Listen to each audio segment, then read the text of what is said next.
नमस्कार, मैं आपके साथ अंकित मिश्रा और आप देख रहे हैं टीवी 27 न्यूज। दिन भर की 4 बड़ी खबरों से आपको अपडेट कर देते हैं। अगर आप सुबह इन खबरों से अपडेट नहीं हो पाए तो अब समय हो चला है वो 4 बड़ी खबरें आपको बताने का जो आज तमाम सुर्खियों में रही हैं। एक बार में इन खबरों को अपडेट कर लेते हैं, आपको बताते हैं कि कौन कौन सी खबरें आज इस 4 की बड़ी खबरें में, इस 4 बजे के बुलेटिन में आपको वो कौन सी 4 बड़ी खबरें हम दिखाने वाले हैं और बताएंगे कि कैसे इन खबरों का सीधा असर आपसे पड़ता है। तो यानी सबसे पहले बंगाल को 1500 करोड़ रुपए की सौगात प्रधानमंत्री मोदी ने दी। इन 4 खिड़कियों में आप देख पा रहे हैं आज दिन भर की 4 बड़ी खबर जिस पर सबसे ज्यादा हमारी नजर बनी रही। बंगाल में 15,000 करोड़ की सौगात आज प्रधानमंत्री नरेंद्र मोदी ने रैली के बाद दी। 6 मार्च को बीजेपी की सीईसी की बैठक संभव है, सूत्र इसकी जानकारी दे रहे हैं। तो वहीं मनीष सिसोदिया की मनी लॉन्ड्रिंग केस में मुश्किलें, यानी शराब घोटाले में, कथित शराब घोटाले मामले में बढ़ती हुई नजर आई। तो वहीं यूपी एसटीएफ को बड़ी कामयाबी मिली। पेपर लीक में एक और गुनहगार चढ़ा यूपी एसटीएफ के हत्थे। ये 4 बड़ी खबरें अगर आपने सुबह मिस कर दी थी तो अब आपको विस्तार से इन खबरों पर जानकारी देंगे। सबसे पहले बात कर लेते हैं पश्चिम बंगाल की, जहां कृष्णानगर में प्रधानमंत्री नरेंद्र मोदी ने 15,000 करोड़ रुपए की कई विकास परियोजनाओं का उद्घाटन और शिलान्यास किया है।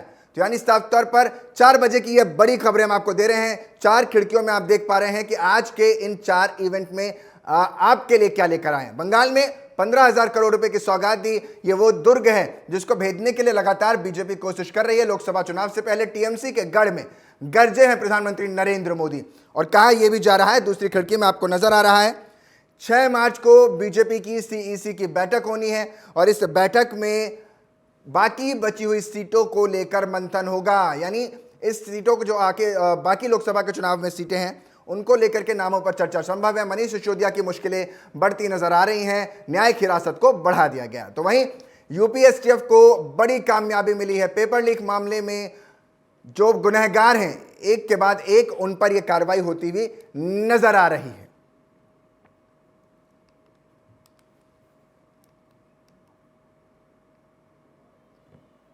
सबसे पहले बात कर लेते हैं पश्चिम बंगाल की, जहां कृष्णानगर में प्रधानमंत्री नरेंद्र मोदी ने 15,000 करोड़ रुपए की कई विकास परियोजनाओं का उद्घाटन और शिलान्यास किया है। और इस दौरान पीएम मोदी ने आगे कहा कि बुनियादी ढांचे की दृष्टि से रेलवे पश्चिम बंगाल की गौरवशाली इतिहास का हिस्सा है, लेकिन बंगाल ने जो ऐतिहासिक प्रगति हासिल की थी उसका आजादी के बाद ठीक से उपयोग ही नहीं हो सका। क्यों तमाम संभावनाओं के बावजूद बंगाल पीछे रह गया, ये प्रधानमंत्री मोदी ने सवाल पूछे हैं। पिछले 10 वर्षों में हमने उस अंतर को पाटने के लिए यहां रेल इंफ्रास्ट्रक्चर पर बहुत जोर दिया है। आज हमारी सरकार रेल इंफ्रास्ट्रक्चर पर पहले से दोगुनी रफ्तार से ज्यादा काम कर रही है। प्रधानमंत्री नरेंद्र मोदी ने कई परियोजनाओं का और कई योजनाओं का शिलान्यास भी इस मौके पर किया है और बंगाल की उस धरती पर प्रधानमंत्री का ये रैली हुई है जहां से सीधे ममता बनर्जी को चैलेंज की स्थिति में आकर बीजेपी खड़ी हो जाती है।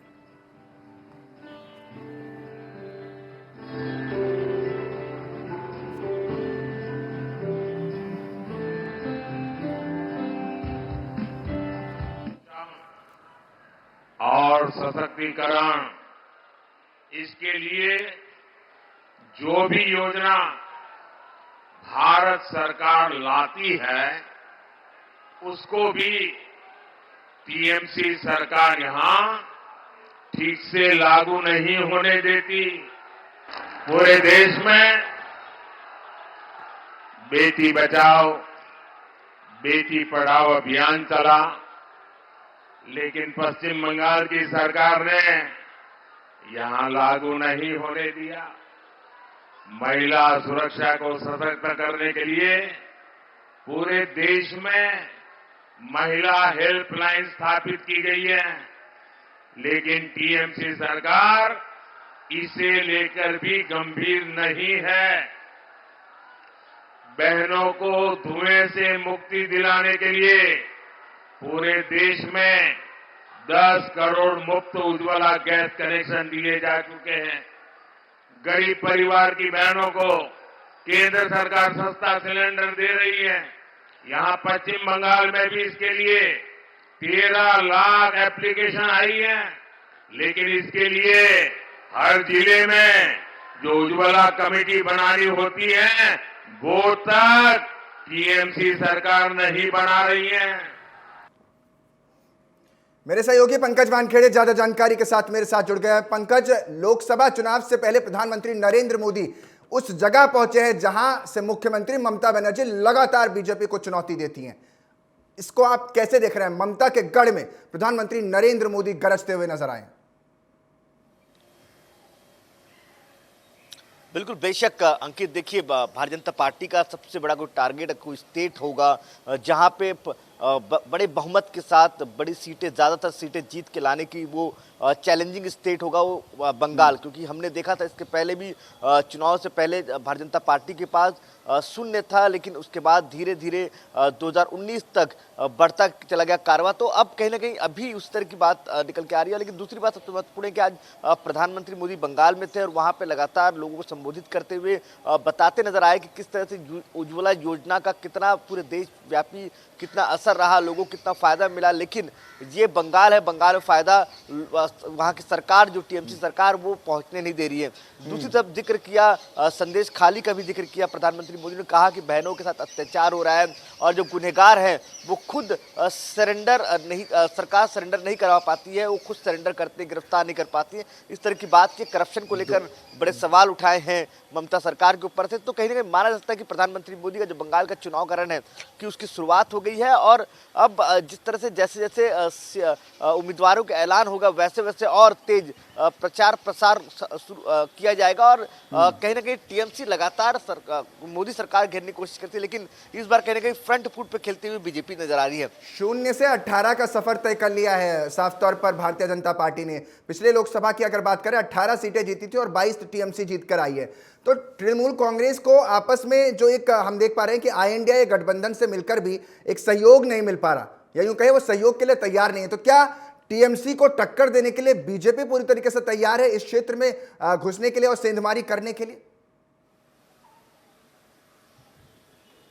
बिल्कुल बेशक, देखिए शुरुआती अगर आप देखेंगे आईएनडी अलायंस के बीच में जिस तरह से बातचीत हो रही थी उसमें अगुवाई नीतीश कुमार करते नजर आ रहे थे, उसकी अगुवाई ममता बनर्जी करती नजर आ रही थी। लेकिन अब जिस तरह से आगे चुनाव का पड़ाव आगे बढ़ता जा रहा है उस तरफ देखिए इंडिया अलायंस से तमाम बड़े जितने अलायंस के जो पार्टियां हैं वो अलग होती जा, नीतीश कुमार अलग हो गए हैं, उसके अलावा जयंत चौधरी वो अलग होते नजर आए हैं, उसके अलावा अब ममता बनर्जी के भी जो लहजे हैं या बातचीत का तरीका है वो भी सख्त नजर आया है। तो कहने के नुकसान अलायंस को भी हुआ है और दूसरा और कहने के फ्रंट फुट पे नजर कोई पार्टी नजर आ रही है तो भारतीय जनता पार्टी नजर आ रही है।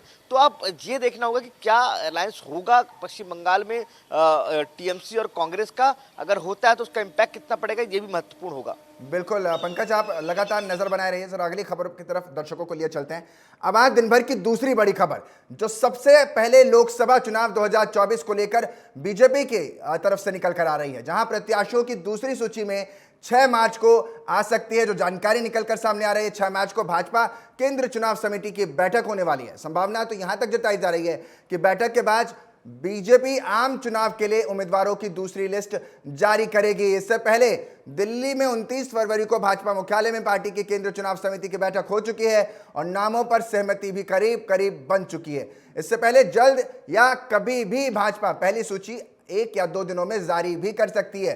पहले लिस्ट में कुल 100 नामों का ऐलान होना संभव बताया जा रहा है, यानी सूत्र इसकी बड़ी जानकारी दे रहे हैं।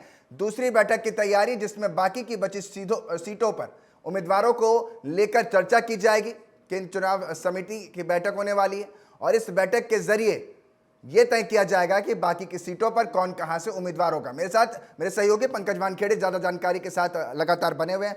पंकज, लिस्ट का इंतजार तो सभी को है, लेकिन जानकारी आ रही है कि 6 तारीख को एक और बैठक होगी और बाकी की सीटों पर भी फैसला ले लिया जाएगा। बाकी पार्टियों के मुकाबले बीजेपी कितनी तेजी से काम कर रही है, इसको आप कैसे देखते हैं? बिल्कुल बेशक, देखिए लगातार पिछले 27 फरवरी से लगातार बैठकों का दौर जारी है भारतीय जनता पार्टी में। पहले कोर ग्रुप की बैठक हुई, तमाम राज्यों के साथ अलग से चर्चा हुई है। खुद राष्ट्रीय अध्यक्ष जेपी नड्डा, गृह मंत्री अमित शाह इस बैठक में मौजूद रहे। उसके अलावा उसके बाद की बात की जाए तो 29 फरवरी को केंद्रीय चुनाव समिति की बैठक होती है। प्रधानमंत्री नरेंद्र मोदी बीजेपी मुख्यालय केंद्रीय चुनाव समिति की बैठक के लिए पहुंचते हैं, उससे पहले अपने आवास पर केंद्रीय गृह मंत्री और राष्ट्रीय अध्यक्ष जेपी नड्डा के साथ मुलाकात करते हैं और बैठक करते हैं और तय करते हैं कि किस तरह से सीट किस किस उम्मीदवार को उतारा जाए। केंद्रीय चुनाव समिति की पहली बैठक संपन्न हो चुकी है। अब इंतजार है पहली लिस्ट की, जो बताया जा रहा है करीबन 100 से लेकर 130 के आसपास की सीटों का ऐलान भारतीय जनता पार्टी कर सकती है। अब दूसरी जो महत्वपूर्ण बैठक होने वाली वो 6 मार्च को केंद्रीय चुनाव समिति की बैठक होगी। उसके पहले भी 4 या 5 को जो बताया जा रहा है कि कोर ग्रुप की बैठक हुई, राज्यों जिन जिन राज्यों के साथ बैठक नहीं हुई उन राज्यों को बुलाया जाएगा, उनके साथ बैठक होगी। उसके अलावा जो अलायंस है, एनडीए अलायंस की जो तमाम पार्टियां, उनके साथ भी 4 या 5 को बैठक हो सकती है, ये बताई जा रही है। और उसके बाद फिर जो दूसरी लिस्ट है, पहली लिस्ट का इंतजार कर सबको हो रहा, वो मुमकिन है कि कल या परसों में आ जाए, क्योंकि कल केंद्रीय मंत्रिपरिषद की बैठक है। उसके बाद हो सकता है सीटों का उम्मीदवारों का ऐलान हो जाए पहली लिस्ट का। उसके बाद दूसरी लिस्ट हो सकता है 6 या 7 को केंद्रीय चुनाव समिति की बैठक के बाद रिलीज कर दिया जाए। नॉर्थ ईस्ट की सीटों को लेकर के क्या समीकरण बीजेपी बैठा सकती है, क्योंकि नॉर्थ ईस्ट में इस समय बीजेपी की स्थिति उतनी मजबूत नहीं है, और दक्षिण के दुर्ग जिसका मैं जिक्र लगातार कर रहा हूं, दक्षिण पर कैसे बीजेपी अपनी रणनीति के तहत काम करेगी और कौन उम्मीदवार हो सकते हैं जो दावेदार जिनको माना जा रहा है कि मजबूत स्थिति में नजर आएंगे? देखिए, नॉर्थ ईस्ट में लगातार बीजेपी मेहनत कर रही है और उसका असर भी नजर आ रहा है, क्योंकि असम जैसे राज्य में बीजेपी की सरकार है, त्रिपुरा में बीजेपी की सरकार है, अरुणाचल प्रदेश में बीजेपी सरकार है, और अदर स्टेट में अगर देखेंगे छोटे छोटे स्टेट है वहां भी अलायंस की सरकार है। तो बीजेपी कहीं ना कहीं नॉर्थ ईस्ट में मजबूती के साथ असर नजर आ रहा है और दिख भी रहा है। अब बात रही दक्षिण की लगातार प्रयास किया जा रहा है, लगातार बैठकों का दौर जारी है और तमाम नेताओं से मुलाकात की, ज्वाइनिंग हो रही है। कल ही हमने देखा तेलंगाना से एक ज्वाइनिंग हुई, उसके पहले सीसी की बैठक से पहले 28 तारीख को तेलंगाना से ज्वाइनिंग हुई। तो तेलंगाना से तमाम बीआरएस पार्टी हो या अन्य पार्टी से लोग भारतीय जनता पार्टी ज्वाइन कर रहे हैं। तो कहीं ना कहीं बीजेपी लगातार प्रयास कर रही है कि जो किला, जो लक्ष्य है 370 का, उसको पार करने के लिए साउथ का किला भेजना बहुत जरूरी है। इसलिए प्रयास साउथ में ज्यादा किया जा रहा है और उसी लहजे पर देखा जाए तो उसी तौर पर भारतीय जनता पार्टी तमाम जो वरिष्ठ नेता उनकी ड्यूटी लगाई जा रही है। छोटा सा सवाल, क्योंकि जिस तरीके से नॉर्थ ईस्ट में देखा जाता है अलायंस में ज्यादातर भारतीय जनता पार्टी वहां पर सत्ता में दिखती है, तो अलायंस तो वहां मजबूत है, लेकिन लोकसभा चुनाव के लिए कैसे वहां पर बीजेपी खुद को रखेगी, ये सवाल। बहुत छोटा सा जवाब। बिल्कुल, बेशक। देखिए अंकित, भारतीय जनता पार्टी या मोदी सरकार ने तमाम जो योजनाएं हैं उसको कोशिश किया है कि एक उत्तर से लेकर दक्षिण तक तमाम लोगों तक पहुंचाया जाए। तो कहीं ना कहीं वो जो योजनाएं हैं वो कहीं ना कहीं जो नॉर्थ ईस्ट के तमाम जो राज्य वहां तक पहुंचाने की कोशिश की गई है, तो वहां तक पहुंची भी, उसका असर भी नजर आया। तो वो एक बड़ा एक फैक्टर हो सकता है कि लोग भारतीय जनता पार्टी पे भरोसा जताया और राज्य से राष्ट्र स्तर पर जाने की जो बीजेपी की कोशिश है वो कहीं ना कहीं कामयाब होती है कि नहीं, ये तो समय बताएगा। पंकज, बहुत बहुत शुक्रिया तमाम जानकारी देने के लिए। अगली खबर, यानी तीसरी आज की सबसे बड़ी खबर पर आपको अपडेट कर देते हैं। मनीष सिसोदिया से जुड़ी बड़ी खबर सामने आ रही है, जहां आपको बता दें कि शराब नीति से जुड़े मनी लॉन्ड्रिंग मामले में मनीष सिसोदिया और संजय सिंह राउज एवेन्यू कोर्ट में पेश किए गए थे। कोर्ट ने एक बार फिर से मनीष सिसोदिया और संजय सिंह की न्यायिक हिरासत 7 मार्च तक बढ़ा दी है। अगली सुनवाई अब 7 मार्च को होगी इस मामले पर। तब तक के लिए न्यायिक हिरासत फिर से बढ़ा दी गई है, यानी पार्टी के लिए एक और झटका। तो साफ तौर पर आयुषी मिश्रा मेरे साथ इस पर ज्यादा जानकारी के साथ जुड़ गई हैं। मनीष सिसोदिया और संजय सिंह की न्यायिक हिरासत बढ़ गई है। आयुषी, न्यायिक हिरासत फिर से 7 मार्च तक के लिए बढ़ा दी गई है, पार्टी के लिए एक और ये कहीं ना कहीं झटके के तौर पर नजर आ रहा है। यकीनन जिस तरीके से आम आदमी पार्टी को लगातार झटके मिल रहे हैं, और अगर मनीष सिसोदिया और संजय सिंह के केस की बात करें तो अभी तक कोर्ट में राहत मिलने की नजर नहीं आ रही है। अब 17 जनवरी को मनीष सिसोदिया और संजय सिंह की जमानत याचिका पर सुनवाई हुई थी। दोनों पक्षों की दलीलें सुनकर कोर्ट ने फैसला सुरक्षित रखा था, और आज एक बार फिर तो आज फैसले की बात, इस फैसले का दिन था, लेकिन जो फैसला आया वो ये कि 5 दिनों के लिए उनकी जो न्यायिक हिरासत है उसको और बढ़ा दी गई है। और अब 7 मार्च को संजय सिंह और मनीष सिसोदिया की जमानत याचिका को लेकर और यकीनन ये संजय सिंह और मनीष सिसोदिया दोनों के लिए एक बड़ा झटका है की तरफ से, क्योंकि लगातार 1 साल का सीबीआई ने मनी लॉन्ड्रिंग की जगह, जिस तरीके से सीबीआई ने दिल्ली से घोटाले मामले में मनीष सिसोदिया को हिरासत में लिया था, उसके बाद 7 मार्च को ईडी इसी मामले में आती है, मनी लॉन्ड्रिंग के मामले में आती है, और वो फिर मनीष सिसोदिया को सीबीआई की हिरासत से गिरफ्तार करती है। और अब जो केस चल रहा है वो ईडी द्वारा किया जा रहा है मनी लॉन्ड्रिंग को लेकर कथित शराब घोटाला मामले में। और अब जो सुनवाई 7 मार्च को होगी वो ईडी द्वारा जो केस चलाया जा रहा है उस पर की जाएगी। तो साफ तौर पे चाहे वो सीबीआई हो या ईडी, दोनों जो एजेंसियां हैं वो लगातार अपना पक्ष रख रही है। दिल्ली कचरा घोटाला मामले को लेकर हर तरह के तर्क वितर्क कोर्ट के सामने पेश कर रही है। वहीं दूसरी तरफ अगर इन दोनों नेताओं की बात कर ले तो मनीष सिसोदिया जो दिल्ली के डिप्टी सीएम रह चुके हैं वो काफी लंबे समय से 1 साल से लगभग जेल में है, और वो लगातार जमानत याचिका को लेकर चाहे वो सुप्रीम कोर्ट हो या लोअर कोर्ट हो दाखिल कर रहे हैं, लेकिन अभी तक उन्हें राहत नहीं मिली है। और अब देखना होगा कि आखिर 7 मार्च को क्या वो जितनी उम्मीद लगाए हुए हैं कोर्ट से, क्या उनको जमानत मिल पाती है। ईडी द्वारा जांच किए जा रहे मामले में 7 मार्च को जेल से उन्हें जमानत मिलने की उम्मीद थी कि उससे पहले मिल जाएगी, लेकिन ये 5 दिन की न्यायिक हिरासत और बढ़ गई है। तो ऐसे में आयुषी, साफ तौर पर 2 मोर्चे पर इस समय आम आदमी पार्टी को झेलना पड़ रहा है। एक तरफ जहां लगातार समन किए जा रहे हैं अरविंद केजरीवाल को, दूसरी तरफ उनके 2 बड़े सिपाह सलार इस वक्त जेल के सलाखों के पीछे हैं। तो ऐसे में पार्टी के लिए कितना मुश्किल भरा ये दिन हो रहा है? बिल्कुल अंकित, आपने सही कहा। जहां एक तरफ आम आदमी पार्टी के 2 बड़े चेहरे, या यूं कह ले आप अरविंद केजरीवाल के राइट और लेफ्ट हैंड जो थे वो आज के समय में सलाखों के पीछे हैं, लेकिन वहीं अब अरविंद केजरीवाल के ऊपर भी दिल्ली कथित शराब घोटाले मामले में की जो आंच है वो पहुंच गई है। लगातार ईडी द्वारा समन पे समन भेजे जा रहे हैं, लेकिन अभी तक सामने से ऐसी कोई बात नहीं निकल कर आई है। अरविंद केजरीवाल पेश नहीं हो रहे हैं, तो ये देखने वाली बात है कि किस आप जिस ठीक है। तो देखिए, साफ तौर पर आयुष्य में जानकारी दे रही थी। बहुत बहुत शुक्रिया आयुष्य, तमाम जानकारी देने के लिए। 7 मार्च तक न्यायिक हिरासत दोनों ही नेताओं की बढ़ गई है। दिल्ली के पूर्व उप मुख्यमंत्री और सांसद दोनों की ये जो याचिकाएं हैं उनको खारिज करते हुए 7 मार्च तक के लिए बढ़ा दिया गया है न्यायिक हिरासत। अगली खबर की तरफ लिए चलते हैं। उत्तर प्रदेश पुलिस सिपाही भर्ती परीक्षा रद्द होने के बाद एसटीएफ एक्शन में नजर आ रही है। अलग अलग जिलों में यूपी पुलिस की परीक्षाओं में सेंध लगाने वालों को दबोचा जा रहा है। लगातार धरपकड़ हो रही है। शनिवार को भी एक बार फिर से एसटीएफ ने 2 और आरोपियों को गिरफ्तार कर लिया है। यूपीएससी अपने लखनऊ की विभूति खंड से अजय कुमार और सोनू यादव को गिरफ्तार किया है। पकड़े गए दोनों आरोपियों ने पैसे लेकर अभ्यर्थियों को परीक्षा से पहले ही पेपर और आंसर की बेच दी थी, यानी आंसर सीट्स वहां मुहैया कराई गई थी, पेपर और आंसर की बेचे गए थे। पूछताछ के दौरान आरोपियों ने कबूल किया कि पेपर लीक कराने वाले गैंग के सीधे संपर्क में रहे राजन यादव ने पेपर दिया था और कहा था बेच लो। अब यूपी एसटीएफ ने राजन यादव की तलाशी में अपने तमाम अधिकारियों को लगा दिया है। लगातार यूपी एसटीएफ अब राजन यादव, जो इसका सरगना बताया जा रहा है, उस तक पहुंचने की कोशिश कर रही है। यूपी एसटीएफ को फिलहाल एक बड़ी कामयाबी मिली। जिस गुर्गे को पकड़ा है उसने कबूल किया कि उसने पेपर लीक किया। साथ ही उसने बताया कि कराने वाले गैंग के सीधे संपर्क में, यानी पेपर जो लीक करा रहा है उसके सीधे संपर्क में था और राजन यादव ने पेपर दिया था और कहा था बेच लो। अब यूपी एसटीएफ ने राजन यादव की ही तलाशी शुरू कर दी है। बहुत जल्द उसको भी गिरफ्त में ले लिया जाएगा।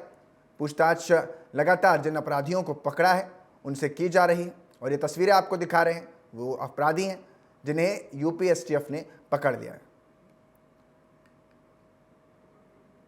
अभिषेक मणि त्रिपाठी मेरे साथ ज्यादा जानकारी के साथ जुड़ गए हैं। अभिषेक, तलाश जो है अब मेन किंगपिन की है और इसके तरफ आगे बढ़ते हुए जो अपराधी पकड़े गए हैं उन्होंने क्या कुछ खुलासे पुलिस से किए? जी बिल्कुल, देखिए अगर बात करें तो पिछले दिनों जो है महाराजगंज से जो है सिद्धार्थनगर जिला पड़ता है, वहां से जो है 4 लोगों को अभियुक्तों को गिरफ्तार किया गया था। उसके बाद से ये 2 गिरफ्तारियां, कुल मिला के 6 गिरफ्तारियां हो चुकी हैं। हालांकि उनकी गिरफ्तारी के बाद से ये बातें खुल के आई और इन दोनों के साथ लोकेशन मिला जिसके आधार पर एसटीएफ ने इन्हें विभूति खंड से अरेस्ट किया है। जो अरेस्ट हुए हैं वो अजय सिंह चौहान और सोनू सिंह यादव बताए जा रहे हैं, जिनको विभूति खंड में एसटीएफ द्वारा गिरफ्तारी की गई है।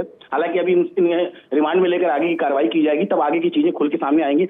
बहरहाल अगर बात करें तो अब तक 6 लोगों की गिरफ्तारी हो चुकी है। लगातार एसटीएफ दबिश दे रही है और कई टीमें लगातार एसटीएफ की जो है लगातार काम कर रही है। जी, दाढ़ी हुई थी इन 2 लोगों को पकड़ा और इससे पहले भी पकड़दाड़ी हो चुकी है। तो ऐसे में क्या लगता है कि ये जो किंगपिन राजन यादव है इसकी तलाश जारी है और क्या जो जानकारी वहां से निकल आ रही है, क्या एक सिर्फ यही है या इसके अलावा भी बहुत बड़ा ये सिंडिकेट है जिसको कड़ी को तोड़ने के लिए लगातार यूपीएसटीएफ काम कर रहा है?